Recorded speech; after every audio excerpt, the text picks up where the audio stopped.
Well, I'm going to introduce this guy again, or actually, I'll let you introduce yourself. He's not new to the show. He is newer to our staff. So why don't you introduce yourself? Sure, yeah. Patrick Bennett. I'm the newest underwriter here on staff in the Central Tennessee and East Tennessee area. I am new to this area. I moved here, I guess, 3 or 4 months ago now, and joined this operation, but not new to the Fidelity family. I worked in Jacksonville in the corporate office, handling mostly corporate claims for about 4 years before heading up this way. So yeah, title talk live is sort of a new thing, but title is not really new to me. So I think that this is a good way for us to kind of get to know our audience a little better, and for them to get to know us as well, and hopefully we'll all learn something along the way as well. Yeah, and him and I have been giving each other hard times this week. Jamie, how are you doing? Yes, thank you for being on. We gave each other a hard time this week because he's a huge Florida Gator fan. That's Please don't hold that against him, okay? And I'm a huge LSU fan. So any Tennessee fans out there, Alabama fans, please don't hold that against me. But yeah, so we've got a game this weekend. That's right. This is probably the last time we'll talk until after this weekend. Right. Yeah, Things are going to go dark between so, now and then. So all of all fans out there should be rooting for your side this weekend. Oh, I didn't think about that. They actually will be your best friends. So Tennessee has a lot going for them. That Florida has a lot right in this game. LSU does too. Yeah, so it should be a fun one. Well, I'm thinking we should talk football the whole show instead of title. I think we just lost all of our audience. Yeah, I know. Yeah, do not leave because we're still going to talk title. We don't want this to be against your office's policy of watching Facebook, right? So, all right. Well, why don't we get started? So, what do you want to speak on? What are you going to speak on today? Why don't you talk a little bit about that? Sure. Lee asked me a little over a week ago to try to pick a topic that would be beneficial to all of our listeners out there, and we get a lot of questions, the underwriting staff does, about legal descriptions. And so I figured that, again, this is kind of similar to what I said last time. This is something that you could teach probably a whole day, maybe 2-day course on going through the ins and outs of legal descriptions, but just kind of talk about the basics of what we look for in a legal description, when they're adequate, when they're not adequate, when we would require a survey, and that sort of thing. So we could do a Facebook Live like all day, like a marathon. Yeah. Right? Who likes Missouri? Oh my! Well, who is Missouri playing this week? Tennessee, I believe. Tennessee. Okay. Yeah. All right. Okay. Well, a shout out to them as well.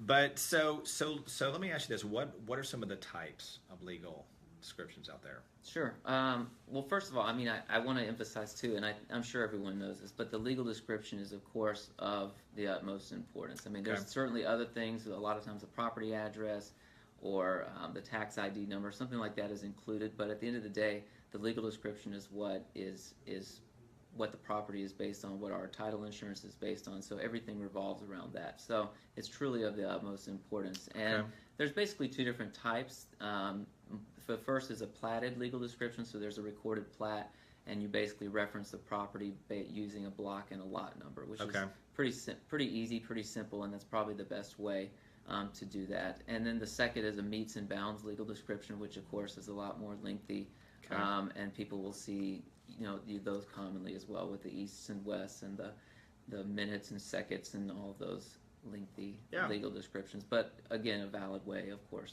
to define a property in those terms. Okay, all right. Well, what is required for a valid meets and bounds description? Can you talk about that? Yeah, there's basically 2 requirements, which sounds simple, but both can kind of be unpacked. The first is just that it has a valid and definable point of beginning. So you have to, of course, if you're going to trace a legal description, you have to know where to start, of course. So that makes sense. And then the other is that the shape, whatever the shape of the property is, must close. So there has to be some sort of closure to that. And so, and a quick point or two is there's a lot of different software and things out there that if you're not sure, or maybe you wanted to check on that, there's a website that is trackedplotter.com that I use frequently. Interesting. It's completely free. You go in, you just punch in the coordinates, and it'll draw the shape for you, and you can see there if it closes or not, which is helpful. And again, there's more stuff out there that's much more advanced than that. It's sort of rudimentary, and it only basically does straight lines. If you have chords or curves in the legal description, maybe not the best for that, but it's just an easy way to check it, just to make sure. But the legal has to close, of course. Very good tip. No. Very good tip. What is not acceptable for a legal description? What is not acceptable? And we see this, of course, when you have meets and bounds, even when you have a block and a lot, of course, an incorrect or some sort of missing call, if there's some kind of thing like that, if it wasn't typed correctly, obviously that's going to be an issue, and we can talk a little bit about how to go about fixing that or how serious the issue may be. And then I think that you have, of course, as we talked about, if there's not a defined point of beginning, if the shape doesn't close, or if the legal description is just too vague. The legal standard is that a surveyor must be able to reasonably identify the property. Okay. And so, again, that's not the easiest standard to define. In black and white terms, there's a lot of gray area there. Right. And sometimes you have to hire a surveyor to go out and figure out, can they actually do that, which is difficult. But if it's too vague, I had a claim one time where we issued a policy for a legal description that literally just said 1 acre of a 75-acre tract. Wow. Well, which of those 75 acres is it? So it was not nearly defined well enough to figure out exactly which piece of property, which acre of that tract we were talking about. And then I think most commonly what we see here, and it's usually in legal descriptions that have been sort of passed down from deed to deed to deed, but we have kind of what we call a bounded by legal description, where it'll say the property is bounded by, on the west, bounded by the property of Joe Smith, and bounded on the north by Interstate 40 or whatever. And so although those were pretty commonplace back in the day, we try to get away from those now, just because it's difficult to figure out who actually owns that property that was owned by Joe Smith 50 years ago, to figure out who owns that now. And some of those dimensions can change over time. And so those aren't necessarily always uninsurable, but we would definitely ask for a survey to be taken in that case, just to give us a little more clear dimensions of that property. And there's other ways, of course. There's exceptions that we can put into the policy if the survey, getting the survey would potentially make you lose the deal, or if it's exorbitantly expensive, then there's an exception that we can put in there where we would take exception for the exact location of the boundary lines and things like that. So there's kind of some workarounds, but generally those bounded by legal descriptions are something we want to try to avoid if possible. And this is a Q&A too, guys. So if you guys have anything to ask, feel free to ask us. It's a great time. So when is a survey, when is it required? So a survey would be required in one of those situations that we just talked about, where the property, the legal description is just simply not sufficient to adequately define the property. And so we would ask for a survey to be done in those circumstances. And again, there's benefits to getting a survey. I think a lot of times it's sort of seen as like, a hammer dropping that, oh no, we have to go get a survey. There's benefits if a buyer is looking to get a property and they wanted to at some point build on the property or install a fence or a pool or anything like that. They're going to have to get a survey for that. And so sometimes you can kind of make the sell in that terms to say that, well, here's what you're going to get by going ahead and doing it now. So it's not necessarily the worst thing that could happen. But if we feel that the legal description just isn't adequate enough to define it, we usually are going to ask for a survey to be provided. And if they're not sure, I mean, I know many times agents will just call and say, hey, this is something that I need to do. Right, exactly. That's what we're here for. We have a staff of 8 underwriters, and like I said, we get those questions a lot. Just, send us the deed and say, is this legal description insurable? We can take a quick look at it and go from there. Okay.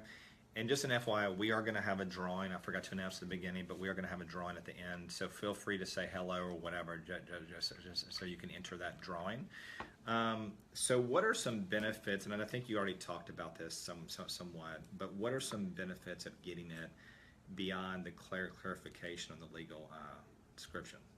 Anything else that you want to add on top of that as far as the benefits? Yeah, well, I think the basic benefit is just allowing those survey exceptions to be removed from the policy. We have, of course, we have those general survey exceptions, and by getting the survey, which is a cost up front, of course, it allows those exceptions to be removed, which is, of course, a benefit because you're building in more coverage into the policy. And coming from a claims background, you wouldn't believe the amount of claims that we get for boundary line issues or encroachment issues from neighbors and things like that. And so having that coverage built in, because it's a quick denial. If you see that survey exception in the policy and a claim comes in, it's something that you can get that comes in and gets denied very, very quickly in the claims department. So having that coverage built in is a huge benefit.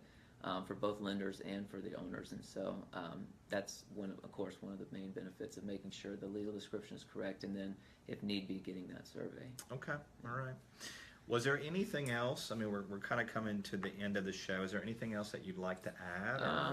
Just a couple quick practice pointers, sure. I suppose. In cases where it's possible, one thing that we encourage you to do, and we certainly do it here in our office, is to try and just attach a copy of the survey from a prior deed, from a good prior deed that you trust is correct, that you've checked on.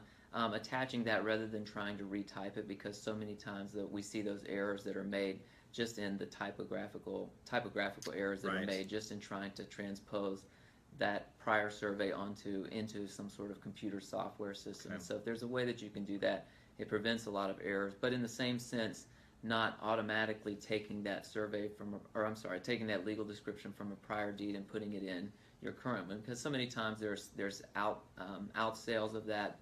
The legal description may change over time. They may only be mortgaging or taking a deed of trust out on a portion of that. So just be careful to automatically take that legal description and put it into your current transaction.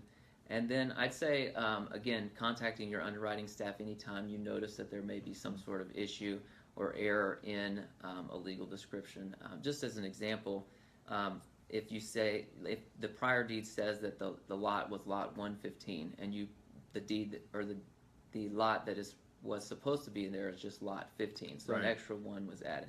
Let's say, for example, the subdivision only has 25 lots. Well, clearly there's not a lot 115. Right. So that's an issue that can be relatively easily corrected, because it's clearly an error because there was no lot 115. Okay. So you can go in, usually in the deed following that, and put the correct lot, and then just in parentheses say that it was erroneously referred to as lot 115 prior.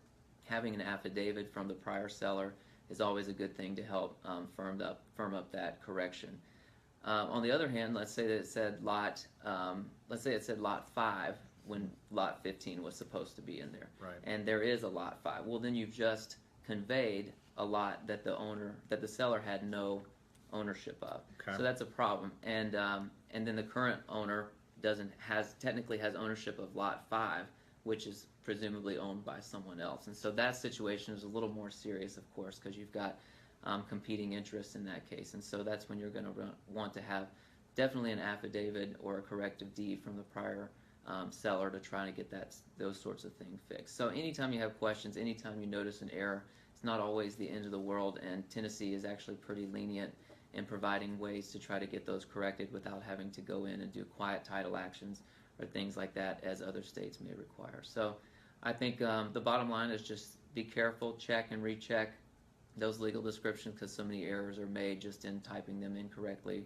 or sometimes not failing to attach those. We see those quite often, where a deed of trust will be recorded and the Exhibit A legal description just simply didn't get attached. So, and then just use the resources that you have here. We're always available to help. Yes, we are. So if they need to get a hold of you, what's the best way? Email address? Or? Yeah, email is usually the best way, and that's just my name, patrick.bennett@fnf.com, or you can find us through our website, or any of your reps can certainly put you in contact with us as well. Yeah, so you guys, he's been with us for how many months now? I guess about 3 or 4 months. 4 months. Yeah. So we have quite a few underwriters on staff, but he's one of our newest and one of our best already. So he's very accessible. Highly encourage you to contact him. And I want to thank everybody for joining us. We just did a drawing, and Homeland Title had won the drawing. They've won quite a few in the past. So congratulations to the Homeland Title staff. Your Starbucks gift card is on the way. And I want to thank everybody for joining us for this episode of Title Talk Live. And we will join you guys again the week after the holiday. So with that, have a great day. Bye-bye.